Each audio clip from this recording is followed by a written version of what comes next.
अस्सलामुअलैकुम, नमस्ते, सत श्री अकाल एंड जय श्री राम। कैसे हैं आप लोग? आई होप आप लोग बिल्कुल ठीक होंगे और मैं भी बिल्कुल ठीक हूँ। आज की हम वीडियो पे रिएक्शन देने वाले हैं। पाक मीडिया ने पीएम मोदी नरेंद्र मोदी जी की तारीफ की जमा कर, और ये वीडियो जो है आज हम देखने वाले हैं। इनकी वीडियोस बहुत अच्छी होती हैं, सो इनकी वीडियोस ज़रूर वॉच किया करें आप। सो बिना देरी के चलते इस वीडियो की तरफ और रिएक्शन देते हैं और देखते हैं कि क्या तारीफ की है। So let's start.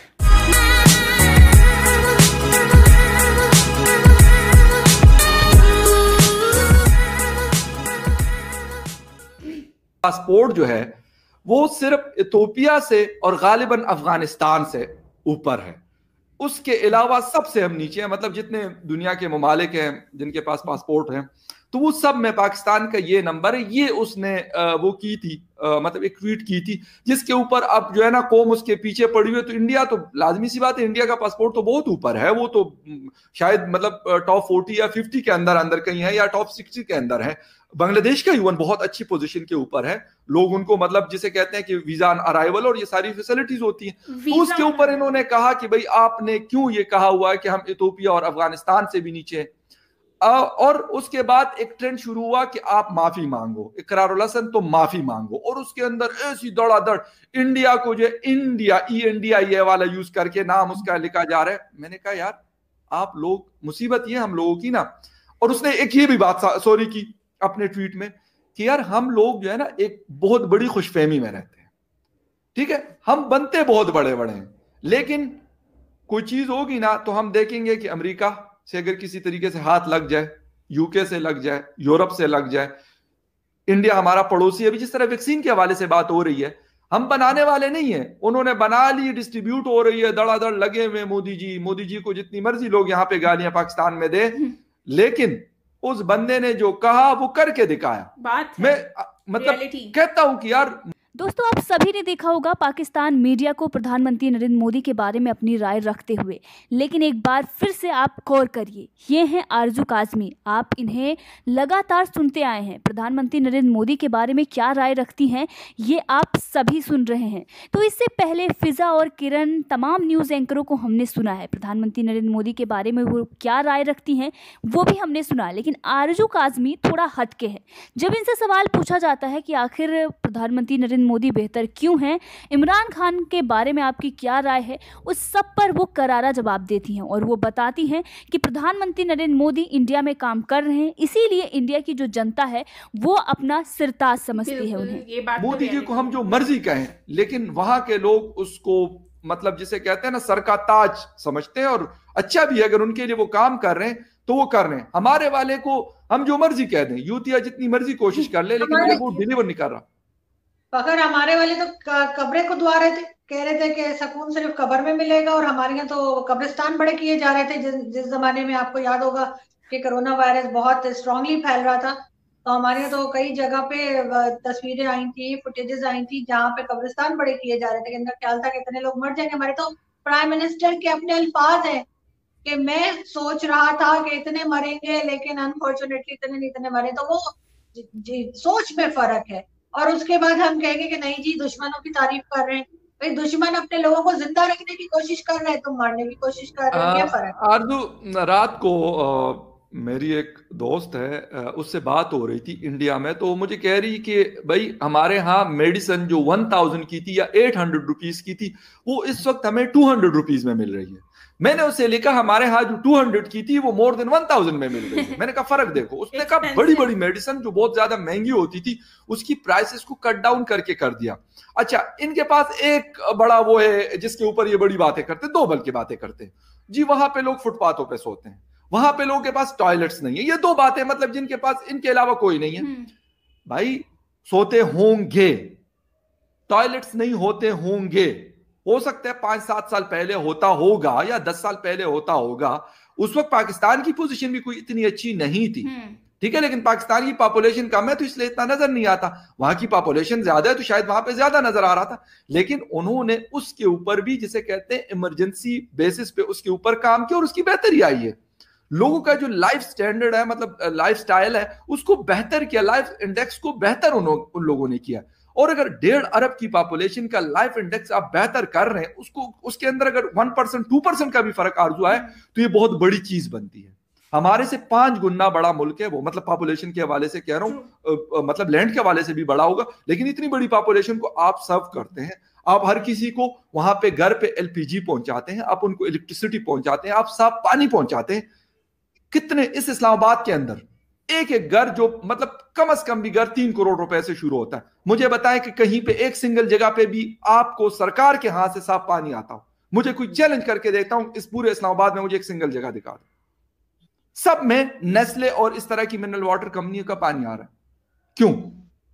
ठीक है, आपके पास जो नेचुरल गैस आपने कनेक्शन दिए हुए, इस्लामाबाद के बहुत सारी जगहों पे उसका जो है वो सर्दियों में नहीं गैस अवेलेबल होती, पंजाब में भी नहीं होती। मसला ये है कि आप टैक्स तो मुझसे एक्सपेक्ट करते हैं, मुझे कहते हैं कि आपका सालाना जो टर्न आउट है वो कितना था, भैया आपने सालाना जमा नहीं किया, आपको ईमेल आ रही होती है, नोटिस घर पे भेज रहे होते हैं कि आपने भाई अपना वो जमा नहीं किया, इसका तो आपको बड़ा याद होता है, लेकिन अगर मुझे आपने फैसिलिटेट करना है वो आपको याद नहीं होता।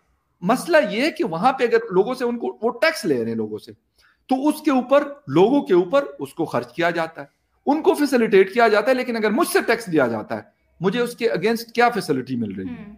ये मेरा सवाल है। लोग हम मतलब यूरोप और अमेरिका की एग्जांपल देते हैं, वहां पे भी बहुत बड़े बड़े टैक्स है, आप जाती रहती हैं, आपको पता है, आपकी बहुत सारी फैमिली मेंबर्स वहां पे काम करते हैं, उनके बिजनेसेस हैं, कितने बड़े टैक्सेस हैं, लेकिन उसके अगेंस्ट उनको सहूलियात बहुत मुयस्सर। लेकिन यहाँ पे हमसे टैक्स भी लिया जाता है, लेकिन सारे इंतजाम हमने यूपीएस लगा के बिजली का इंतजाम करना है या सोलर लगा के, ठीक है, बिजली जाएगी, कोई किसी को मतलब कंसर्न नहीं है। गैस मेरे पास नहीं है, मैंने एलपीजी का सिलेंडर भी रखना है अपने पास, मेरे पास पीने का पानी साफ नहीं आएगा तो मैंने उसका भी इंतजाम करना है, मैंने अपने बच्चे को स्कूल जिस स्कूल में डालना है अच्छे स्कूल में, तो उसकी मैं 50,000 रुपए फीस भी पे करूंगा, लेकिन टैक्स में दूंगा। हॉस्पिटल मैंने कहा जाना है, हॉस्पिटल किसी प्राइवेट हॉस्पिटल में मैं अपना इलाज भी करवाऊंगा लाखों रुपए खर्च करके, लेकिन खान साहब कहते कि टैक्स नहीं। जब पिछली हुकूमतें थी तो कह रहे थे कि हुक्मरान चोर हैं, अब कह रहे अवाम चोर है। मतलब समझ नहीं आ रही कि खान साहब का, क्योंकि आप खुद वो हुक्मरान है, खुद प्राइम मिनिस्टर की सीट पे बैठे हो, अब वो खुद सही है, लेकिन अवाम को कहते हैं भाई आप लोग टैक्स नहीं दे रहे तो इसलिए आपका मसला बहुत है। हमारा टैक्स तो खुद ही चला जाता है। इवन मैं अगर कपड़े भी खरीदूं कि किसी जगह ड्रेसेस लूं खादी से या कहीं से, तो वो बिल में टैक्स पहले से लगा हुआ होता है, यानी मैं उस ड्रेस की प्राइस अलग पे कर रही होती हूँ और टैक्स अलग पे कर आती हूँ। तो वो तो आपको पता ही है कि यहाँ पर ऐसी कोई चीज है नहीं जो आम इंसान जो है वो खरीदे और उसको टैक्स पे ना करना पड़े। हर चीज जो हम 2 से 3 साल पहले अफोर्ड कर लेते थे, चाहे वो क्वालिटी स्ट्रीट का चॉकलेट का बॉक्स जो है वो पहले इतना बड़ा मैं ले लिया करती थी दिसंबर में, अब क्यों इतना सा रह गया। तो वो आपको पता है कि हर चीज इतनी महंगी हो गई है, अगर हो सके तो पहुंचा दिएगा प्लीज झलक देख। तो बड़ा वाला डब्बा। अच्छा, तो क्या हुआ कि ना वो बड़ा वाला डब्बा लेने से ना महरूम ही रह गए। अब हम छोटे छोटे लाते हैं और उसको भी सूख सूख के खाते के खत्म ही ना हो जाए।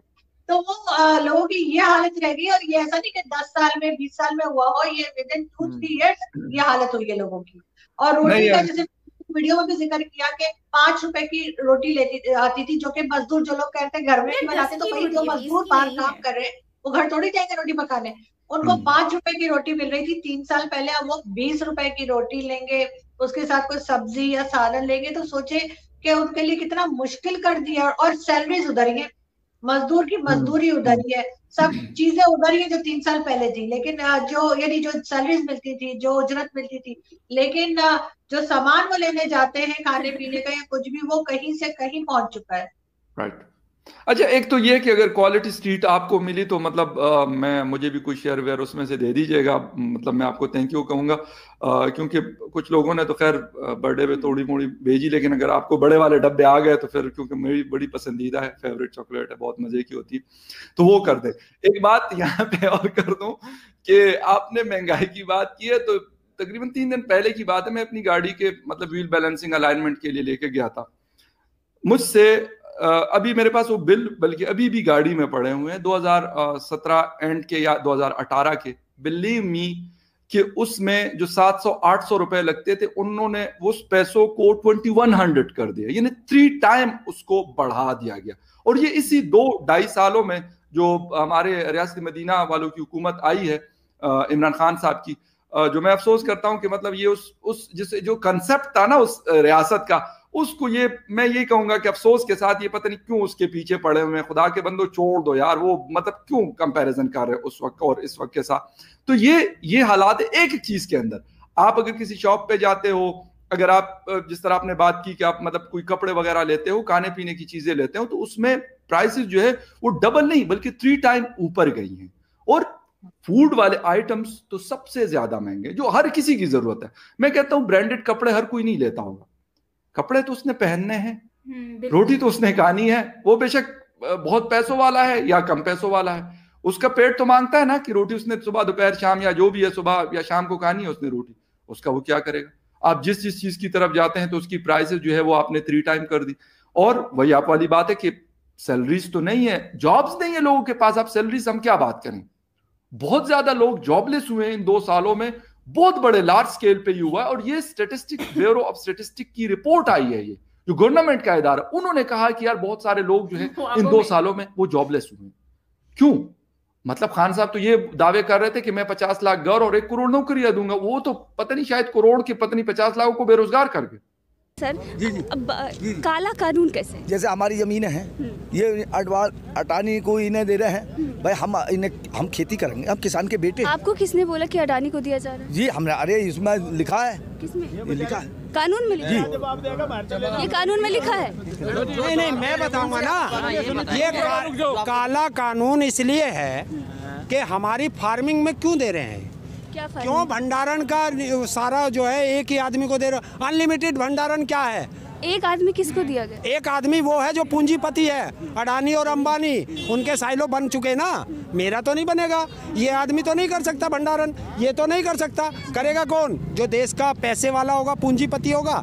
तो पूंजी, ये जिस तरह का ये कानून है, इस तरह का अमेरिका में 4 कंपनियों पे है। और वो 4 कंपनी आज तक अमेरिका को, जो वहाँ किसान है, उसको इतनी वो दी जाती है सब्सिडी ताकि वो किसान जिंदा रहे। वहाँ की सरकार दे रही है, यहाँ की सरकार हमें लूट रही है। और सब्सिडी देने के बजाय हमें क्या करना चाहती है, उनको बहुत दर्द हो रहा है। सर आपका सबसे बड़ा जो मुद्दा है यही है कि भंडारण जो अनलिमिटेड किया गया है उसको खत्म किया जाए। देखिए सबसे पहला तो हमारा ये है, कानून क्यों खत्म करें जी, कानून क्यों खत्म करें? ये कानून जो हमारे फायदे के नहीं है तो खत्म किए जाए। फायदे के नहीं है सर, कानून क्या हमसे पूछ के लेके हमें किसी किसान संगठन। एक सेकंड। सो ये वीडियो थी जिसमें आरजू काज़मी और फ़खर यूसुफजई जो कि डिस्कशन करते ही रहते हैं और सबको ही इनका पता है, तो इन्होंने आज जो है वो रियलिटी के ऊपर बेसिकली बात की है। और ये बात सच भी है कि पाकिस्तान में जो लोग हैं वो हर छोटी मोटी बात को लेकर बैठे हुए होते हैं, कहते हैं कि नहीं मतलब कि भारत का ये है वो है बुराइयाँ। लेकिन हम ये चीज़ क्यों नहीं देखते कि भारत इतना ग्रो कर रहा है, भारत का पासपोर्ट की वैल्यू देखें बहुत ज़्यादा है। और भारत में पहला का दौर क्या था वो एक अलग बात है, अब का दौर क्या है वो एक अलग बात है। भारत में जितनी पॉपुलेशन है उसको कवर करना, उसको कंट्रोल करना, अगर वो, मैं तो ये सोच रही हूँ अगर वो पाकिस्तानी गवर्नमेंट के पास होती तो इतनी पॉपुलेशन, तो भारत पाकिस्तानी गवर्नमेंट करती क्या जो इतनी कम पॉपुलेशन को नहीं कंट्रोल कर पा रही। मेरे ख्याल से 130 करोड़ जो पॉपुलेशन है भारत की, उनको वो कैसे कंट्रोल करेगी पाकिस्तानी गवर्नमेंट? कभी भी नहीं कर सकती। ये तो भारत की जो गवर्नमेंट है और जो मोदी जी हैं बेसिकली वो इसको कंट्रोल करके बैठे हैं, हर किसी को हर तरह की सहूलत प्रोवाइड कर रहे हैं। अब अगर हम पाकिस्तान में देखते हैं, हॉस्पिटल्स की कंडीशंस देखते हैं, या कोई भी कंडीशंस देखते हैं, बहुत ज़्यादा डाउन है। और अगर हम टैक्स की बात करते हैं, टैक्स वगैरह, तो तब टैक्स उस सूरत में पे किया जाए जब हम लोग ये कहें कि ठीक है हमें फैसिलिटीज़ उसकी जगह पर मिलेंगी जैसे दूसरी कंट्रीज़ में होता है। लेकिन यहाँ पर इस तरह की कोई फैसिलिटीज़ नहीं है। अगर हॉस्पिटल जाते हैं तो प्राइवेट जाएंगे, अगर हमने जाना है कहीं पर कहीं शॉपिंग करनी है तो उसमें आपको जीएसटी ऑलरेडी आपको पे करना पड़ता है। जो टैक्स वगैरह होते हैं वो आपको आपकी मतलब कि कपड़ों के साथ जो बिल होता है उसके साथ लग कर आता है। अब कपड़े खरीदने चले जाते हैं, कोई ब्रांड का अगर हम ड्रेस खरीदते हैं तो वो सारे इतने एक्सपेंसिव होते हैं। अच्छा, एक्सपेंसिव जो खरीदने वाला है वो तो खरीदेगा, लेकिन उसमें जो नीचे लास्ट में इन्होंने टैक्स लिखा होता है ना, वो प्लस करके इन्होंने ऑलरेडी दिया होता है, तो वो भी हमारी जेब से जा रहा होता है। मतलब कि हर चीज में टैक्स प्लस किया हुआ होता है। अब पाकिस्तानी मीडिया जो है, बेसिकली जो लोग इस चीज को अंडरस्टैंड करते हैं, समझते हैं, वो अप्रिशिएट करते हैं मोदी जी की गवर्नमेंट को।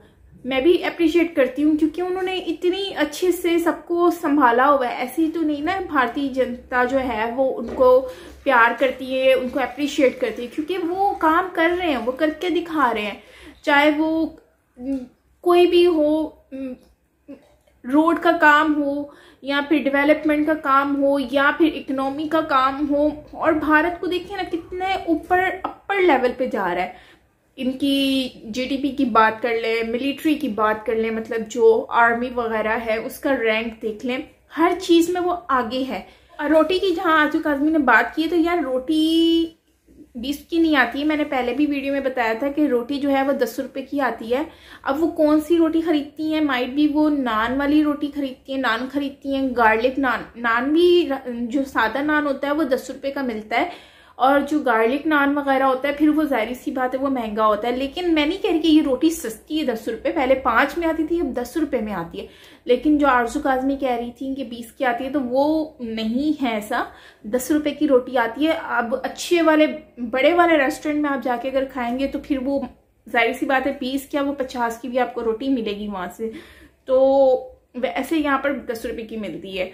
और खैर, ये है हमारी आज की वीडियो। आई होप आपको अच्छी लगी होगी। आप क्या कहते हैं बीजेपी गवर्नमेंट के बारे में? पाकिस्तान की मीडिया तो उनको अप्रिशिएट करती है, और सब लोग जो जानते हैं उनको समझते हैं वो कर रहे हैं अप्रिशिएट।